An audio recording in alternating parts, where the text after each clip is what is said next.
భర్త అంటే ఇష్టం లేని స్త్రీలు చేసే ముఖ్యమైన 10 పనులు ఇవే అని మీరు గుర్తుంచుకోండి.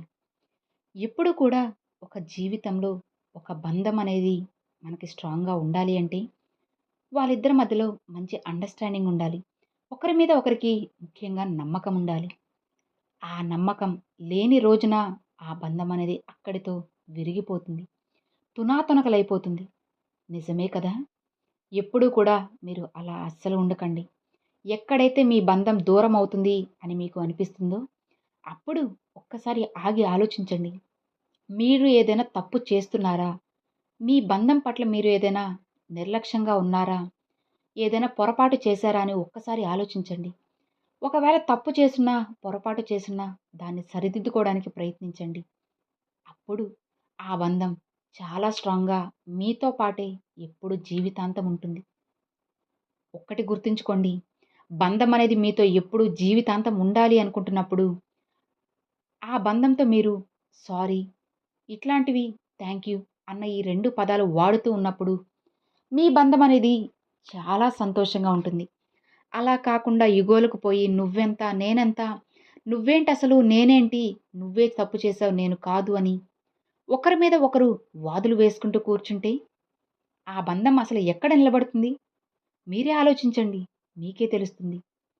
కాబట్టి ఎప్పుడూ కూడా భార్యాభర్తల బంధం కానీ, లేదా అన్నదమ్ముల బంధం కానీ, అక్కాచెల్లెల బంధం కానీ, ఏ బంధమైనా సరే రాక్ సాలిడ్‌గా, స్ట్రాంగ్‌గా ఉండాలి అంటే ముందు ఇద్దరి మధ్య నమ్మకం ఉండాలి. ఆ నమ్మకం లేదు అంటే మీరు ఎంత ప్రయత్నించినా సరే ఆ బంధం విడిపోతూనే ఉంటుంది. ఎన్ని సార్లు విడిపోయినా మళ్ళీ దగ్గరవ్వాలి అంటే మీరు నమ్మకం ఉండాలి. కాబట్టి నమ్మకాన్ని మాత్రం అస్సలు కోల్పోకండి. భర్త అంటే ఇష్టం లేని స్త్రీ ఏదో ఒక కారణం అనేది చెప్పి అతనికి దూరంగా ఉండేందుకు ఎన్నో ప్రయత్నాలు చేస్తుంది. అసలు మాట్లాడకపోవడానికి ప్రయత్నిస్తూనే ఉంటుంది. ముఖ్యంగా భర్త అంటే ఇష్టం లేని స్త్రీలు ఏ చిన్న విషయాన్నైనా సరే పెద్ద సమస్యగా మార్చి భూతద్దంలో పెట్టి భర్తను ఇబ్బంది పెట్టడం, ఆమె తనకు కావాల్సిన పనులు తనే చేసుకుంటూ కూడా భర్తపై అస్సలు ఆధారపడకుండా తనని తాను ఎప్పుడూ కూడా పూర్తి స్వతంత్రంగా చూసుకుంటుంది. అలా ఎప్పుడూ కూడా అస్సలు ఉండకండి. భర్త అంటే ఇష్టం లేని స్త్రీలు మాట్లాడే ప్రతి మాటలో తప్పు వెతుకుతూ ఉంటారు. నువ్వు అలా చేశావు, ఇలా చేశావు, అది చేస్తే తప్పు, ఇది చేస్తే తప్పు. నువ్వు వాళ్ళతో మాట్లాడుతున్నావు, వీళ్ళతో మాట్లాడుతున్నావు అని చెప్పి అనవసరంగా ప్రతి మాటలో తప్పు వెతుకుతూనే ఉంటారు. అలా ఎప్పుడు కూడా అస్సలు ఉండకండి. వాళ్ళకి వాళ్ళే స్వతంత్రాన్ని ఇచ్చేసుకుంటారు. అలానే చిన్న చిన్న విషయాల్లోనూ పెద్ద వివాదాలు తలెత్తిస్తూ నిత్యం ఒత్తిడిని సృష్టించగలరు. భర్త చేసే ప్రతి చిన్న పనిని కూడా విమర్శిస్తూ అతనికి ఆత్మవిశ్వాసం కోల్పోయేలా చేస్తుంది భార్య. అలా చేస్తే ఏ భర్తకైనా ఎందుకు కోపం రాదు చెప్పండి? ఒక్కసారి ఆలోచించండి. భార్య అనే కాదు, భర్త అనే కాదు, ఇద్దరూ కూడా మంచిగా ఉండగలగాలి. ఒక్కటి గుర్తుపెట్టుకోండి.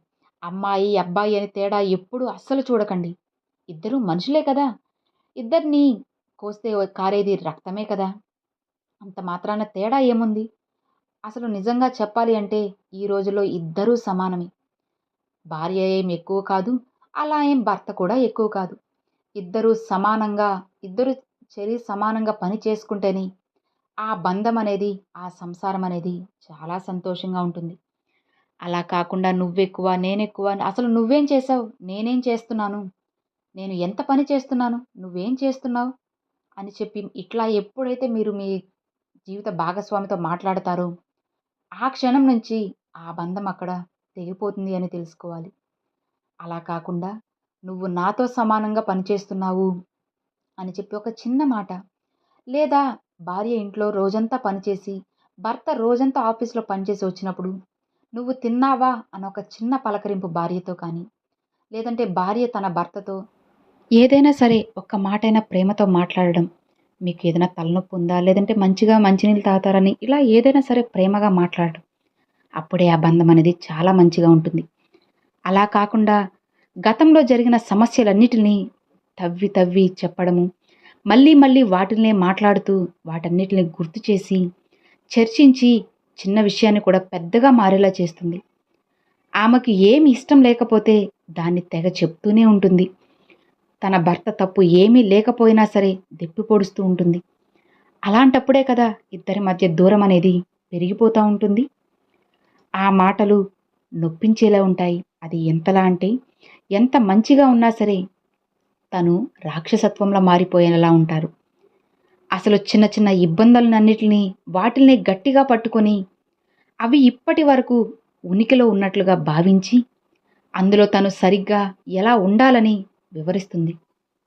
అసలు తన ముఖ్యమైన నిర్ణయాలన్నిటిని భర్తతో అస్సలు చర్చించకుండా తను ఏకపక్షంగా తీసుకుంటుంది. నేను అలా ఉంటాను, ఇలా ఉంటాను, నువ్వేంటి, నేనేంటి అని చెప్పి ప్రతి చిన్న విషయానికి గొడవని రేకెత్తుతూనే ఉంటారు. ఇలా ఉంటే ఎవరైతే సహిస్తారు మీరే చెప్పండి. మీరే ఆలోచించండి. ఎప్పుడైతే మీరు ఇలా గొడవలు వేసుకుంటూ ఉంటారో అది ఎవరైనా సరే భార్య తప్పు కానీ లేదా భర్త తప్పు కానీ ఎవరిది తప్పున్నా సరే ఒక్కసారి ఆగి ఆలోచించండి. ఇప్పటి రోజులు వదిలేసండి. గతంలో ఏం జరిగిందో ఆలోచించండి. మీ జీవితం, మీ బంధం ఎంత సంతోషంగా ఉన్నిందో ఒక్కసారి ఆలోచిస్తే ఇప్పుడు ఈ గొడవలు ఏవి కూడా అస్సలు మీ దరిదాపుల్లో కూడా రావు. అర్థమైంది కదా? భర్తకు అనుకూలమైన వాటిని అస్సలు పట్టించుకోకుండా తాను ఏమి చేయాలి అనుకుంటే అదే చేస్తూ ఉంటుంది. దానిపైనే శ్రద్ధ పెడుతుంది. అలా చేస్తే ఎలా? ఒక్కసారి మీరే చెప్పండి. ఏదైనా కానీ భర్త కానీ భార్య కానీ ఇద్దరూ కలిసి మాట్లాడుకుంటేనే కదా ఒక సమస్యకు పరిష్కారం దొరుకుతుంది. దేనికైనా సరే వాళ్ళకి సమాధానం దొరుకుతుంది. అలా కాకుండా నేను అది ఇది అని చెప్పి ఎవరికి వాళ్ళు మాట్లాడుకుంటూ ఉంటే ఎలా? భర్తకి నచ్చిందేనా భార్య చేయడం, లేదా భార్యకి నచ్చింది భర్త చేయడం, ఇలా చేసుకుంటేనే కదా ఇద్దరు సర్దుకుంటేనే కదా జీవితం అనేది మంచిగా ఉంటుంది. ఇద్దరు సర్దుకుపోతూ ఉంటేనే ఆ సంసారం అనేది చాలా సాఫీగా సాగిపోతుంది. జాగ్రత్తగా గుర్తుపెట్టుకోండి. తన మాటలు మాత్రమే చెల్లుతాయని భావించి నిబ్బరంగా ఉంటారు. అలా ఎప్పుడు కూడా అస్సలు ఉండకండి. ఇలా చేయడం వల్ల మీ బంధం అనేది అక్కడితో మీకు దూరం అయిపోతుంది అని మీరు తెలుసుకోవాలి. ఎప్పుడూ కూడా మనం అలా అస్సలు చేయకండి. ఏదో ఒక కారణంతో దాన్ని గిల్లి గిచ్చి చిన్నదాన్ని పెద్దదిగా చేసి భూతద్దంలో పెట్టి చూడడం ఎంతవరకు న్యాయం?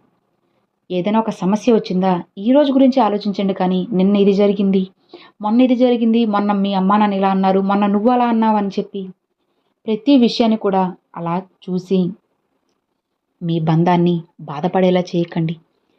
జీవితం సంతోషంగా సాగించండి. అర్థమైంది కదా? Thanks for watching friends.